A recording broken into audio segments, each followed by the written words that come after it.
A few months ago I released a video about the Public Charge Point Regulations 2023 in which I explained that charging had just got easier. This caused some commenters to say that charging an EV should be as simple as fueling a combustion engine car. So in this video I aim to tackle that issue.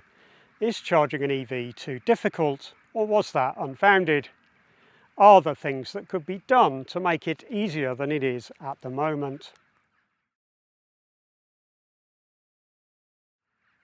Hello everyone, I'm Andrew. Thanks for joining me today on the electric transition. As I mentioned in the intro, a long-time viewer, Graham, raised a point in a video before Christmas that charging an EV seems a bit of a faff, and that it needs to be as simple as refueling. And I agree, it should be as simple as refueling. So is there currently a problem?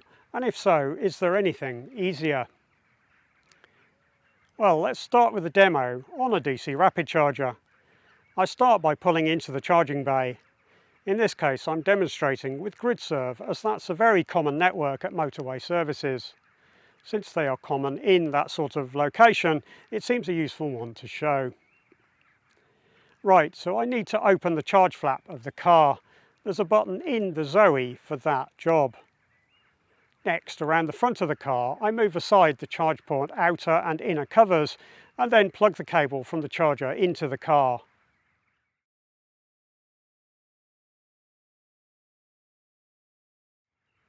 The next step is to authorise payment. I find it easiest to use a card for this. Remember that all DC rapid chargers must support use of a contactless card in the UK. I wave the magic wand over the appropriate payment terminal, usually one of these black PATA terminals. Authorisation will often be completed within about 10 to 15 seconds, after which the charger starts communication with the car to determine what the car wants by way of voltage and current. This bit can take a little longer. There's a fair bit going on at this point, and I will generally wait at the charger until it actually starts, so that I can resolve any issues that have occurred. These days, issues are very rare for me, but it feels appropriate to be sure that the charging process has started. It will be a pain to come back to it, only to find that it never even got going in the first place. Once we see that it has started, then we can lock the car and go and do something else. Hopefully you can see that this is not too complicated. It's about the same as starting to refuel at a fuel pump which accepts a card. As I mentioned, at this point I wander off and do something else. This is what's different about EV charging really, the fact that we do not have to wait with the car while the refueling happens. When it comes time to stop the process, when we have enough charge, which I monitor remotely by the way via the car's app, then I need to hit the stop button on the charger and let it finish the process. After which I can disconnect the cable and close up the charge flap again. All pretty simple.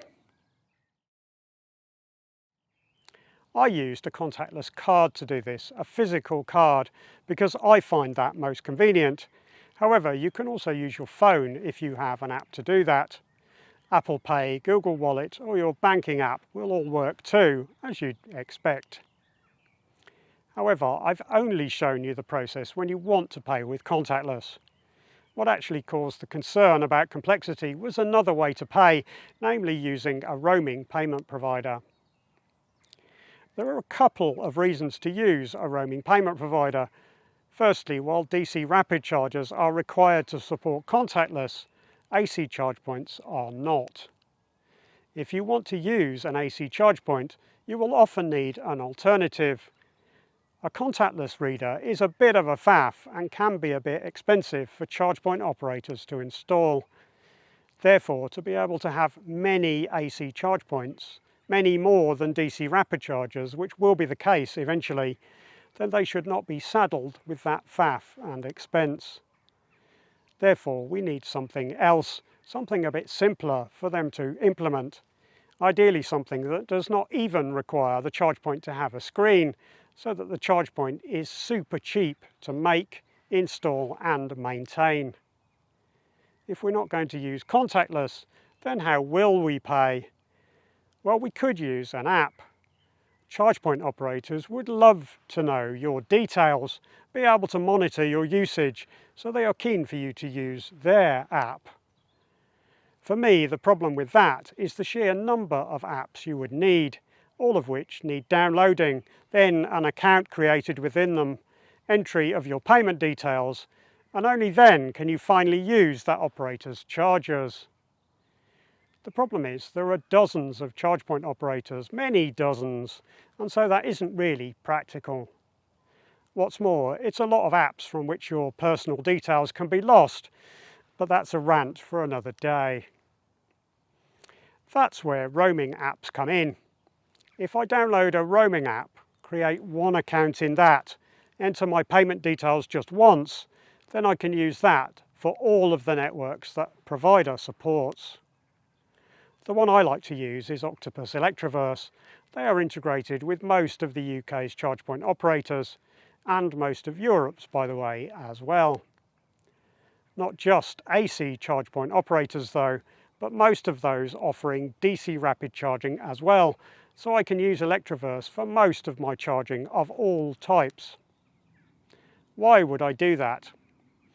Well, firstly, it's simpler to use a single payment method for most things. It means I have to think less, but also because I get a small discount on the prices I pay. That requires more than just Electroverse though. That's because I have an Electroverse account connected to my Octopus Home Energy account as well. That's also with Octopus.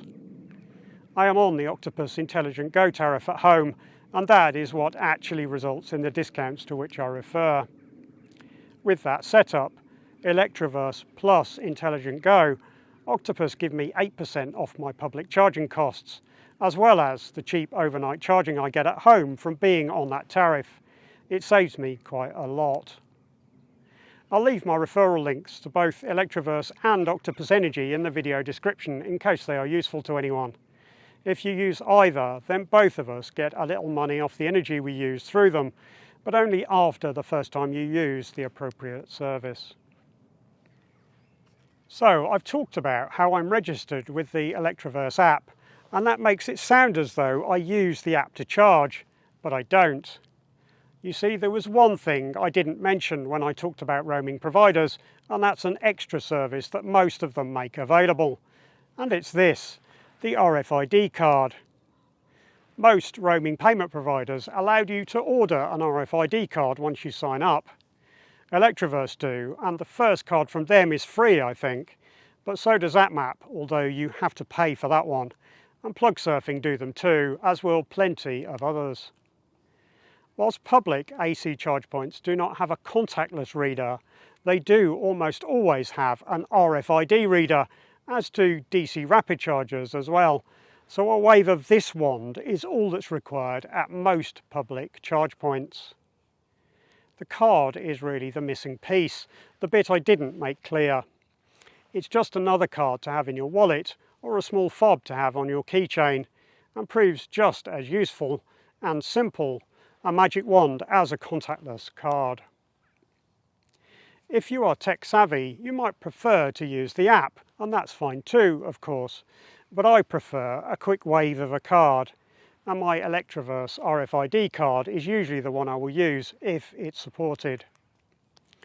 So hopefully you can appreciate that using any charge point, AC or DC, can be as simple as refueling with petrol or diesel, as long as you wave the right thing at the card reader, and use the right card reader, by the way, they're often separate. It isn't complicated once you are set up. Do it a few times and you'll soon get into the rhythm of it. It will seem really simple after that. In a way, it couldn't be simpler. Or could it? What if there was a way to do even less? Well, maybe there could be. You see, if you own a Tesla, it is simpler.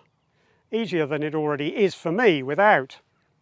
When you plug a Tesla into a Tesla supercharger, the supercharger communicates with the car, asking it for an identity. Assuming you have an account in the Tesla app, have entered your payment details into it, and associate the car with your account, then the supercharger can recognise the appropriate account to bill and charging starts without any other authorization. Once the indicator light starts flashing green, charging has begun. The reason early supercharger dispensers didn't have any card reader or screen is because it wasn't necessary for Teslas. The integration of car, charger and account means seamless payment, no card required. That's pretty cool, isn't it? It makes public charging easier than refueling. Plug in a cable and off it goes. It's a shame that's not available to the rest of us. Well, it turns out it can be available to the rest of us. There are actually two techniques that exist to enable this payment method, namely Autocharge and Plug and Charge. Having said that, these two are not created equal. Autocharge, implemented by Fastned and GridServe in the UK, uses a unique identifier built into the car, its network's cards identifier, to associate a car with an account. This is a bit of a bodge. It's not a secure method of identification, as that identifier is provided in the clear and can therefore be cloned. What's more, it requires that you have an account with the charge point operator directly. This means you have to sign up for accounts on each network and enable Autocharge manually on each. That's good for the network. They desperately want you to have an account with them, but it's not good for us. There are a lot of networks, and so that's a lot of account administration. Whilst Autocharge is convenient if you only use a single network, it's not great when you travel an unusual route and need to use any other one. Because of these issues, I recommend you ignore Autocharge. The security issues associated with it make it a bit too much of a risk, and as it turns out, an unnecessary one. This is where Plug and Charge comes to the rescue. Plug and Charge uses cryptographic security to ensure that it cannot be subject to cloning and is therefore a much better option. What's more, it can be used for payment through a roaming payment provider. Electroverse is an example of this. If your car supports it, you can enable Plug and Charge through the Electroverse app and use it to pay on any network whose chargers support Plug and Charge. At the moment, support for Plug and Charge is quite limited. It is enabled using technology in a relatively new standard known as ISO 15118, the most recent part of which was only ratified in 2022. However, it looks very likely that ISO 15118 is the future of charging protocols. It contains support for a bunch of useful features, including vehicle-to-home and vehicle-to-grid, and can be used for communication in both AC and DC charging scenarios. What's more, its adoption recently got an important nudge. In June 2025, the EU passed a regulation requiring that all public charge points installed after the 8th of January 2026 support ISO 15118. As this is a regulation, not a directive, this does not need translation into local law. Instead, all EU member states are required to abide by it straight away. As a result, ISO 15118 is no longer a hope, but a reality for the implementing body. Of course, the UK left the European Union, that whole Brexit thing you might remember, so this is not a requirement in the UK. However, since the EU is so large, this decision has significant impact on any charge point manufacturer selling into the EU, and we might benefit from it anyway, all being well. So far, the uptake of the support for Plug and Charge is limited in cars. Some are already compatible, but not all that many. The Electroverse page about Plug and Charge is one place to find the list of cars that are compatible if you want that. But EV Database is one step ahead as ever, so you can also look up compatibility on there if you want to see it. That's ev-database.org. Here's the appropriate section for my Renault Zoe, showing that it is compatible with Autocharge, but is not compatible with Plug and Charge, so this remains a far-off dream for me. Plug and Charge isn't here yet, really, not for the majority of us anyway. We need more adoption from car manufacturers and from charge point operators, those networks we use for charging. However, there are promising signs that plug and charge will become more widely available, and with that, charging would become even easier. That's a future to look forward to. In fact, there's one more tantalising glimpse of an easier future in ISO 15118. You see, that standard includes communication mechanisms not just for existing AC and DC charge points, but also for wireless charging. There's a really long way to go before that becomes a reality. There are a number of technical hurdles yet to overcome, especially regarding the efficiency of power transfer when charging wirelessly. However, it's quite an interesting thought that in the future we might roll our cars over a public charging pad in the ground, have payment authorised wirelessly with plug and charge without us needing to do any interaction at all. Meanwhile, those refuelling their petrol and diesel cars would still have to get out of the car and handle the pump manually, which would start to seem very odd at that point. In summary, charging an EV need not be more difficult than refuelling a fossil car. Paying with a card, either a contactless card or the RFID card from a roaming payment provider, is very straightforward and very similar to payment when refuelling. What's more, there's a standard for automated payment, known as plug and charge, on the way, which would make it even easier. Indeed, Autocharge is already here for those who are impatient. However, it's not very secure, so I suggest you skip that and look to plug and charge as a solution instead. Some cars already support plug and charge, and 1 or 2 charge point operators do too, but there's a way to go yet before it's widely available. However, the EU have recently mandated the use of the protocol on which plug and charge relies in their member states, so there is now some impetus behind that adoption, and hopefully automated payment will become more widely available soon enough. There could even be a future in which we charge wirelessly, with plug and charge automatically authorising payment on our behalf, at which point we wouldn't even need to touch a connector, which is an interesting prospect. Thanks very much for joining me today. Your questions and comments on this subject are most welcome in the comments section. I'd really like to hear your thoughts in the comments. Have you heard of plug and charge, or have you even tried it? Is automated payment something that you are looking forward to, or is this an unnecessary technology as far as you are concerned? If you've liked the video, then it is a big help to me if you click the thumbs up button. And I'd love to have you as a subscriber of the channel if you want to see more from me. Thanks.